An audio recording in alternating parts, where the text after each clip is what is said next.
Saan yan papasok na sa loob? Ginawa ka? Bit ng yaga.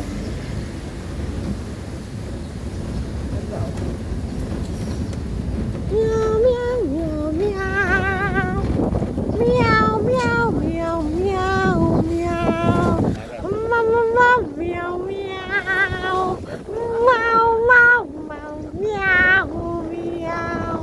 Meow, meow. Ay, ulit dagat to eh. Kadaing dagat ito doon, no? Hindi na ubos. Ay, kaporma na mong ano niya. Ay, container. Mahal yun. Container van. Ban na. Babana. Sa labayan tayo. Nick, kagaganda ng bahay ah. Kahit pala ganyan lang yung ano ni mama eh. Ganyan sana oh. Babang ka ba? Hindi, yun dyan. Tingnan na.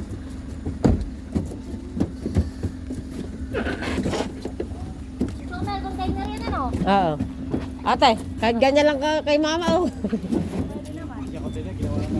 Sa ano niya, sa may dagat niya. Container ba na lang bibili ko doon kay mama? Container ba nata to eh? Ay hindi.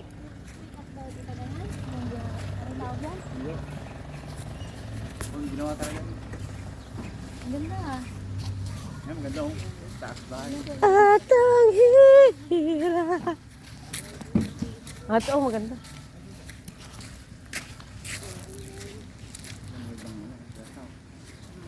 Floating ano.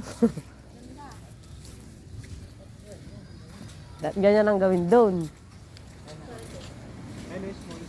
Ah, ito. Unano. Oh, mga nano. Hindi yung masari, parang sa baba pa rin yung hangin. Ang maglusong. Ay. Kita na kami sila eh. Pinayos nila to. Baka lang mama, lilinisin lang yun eh. Kasang may kanina doon.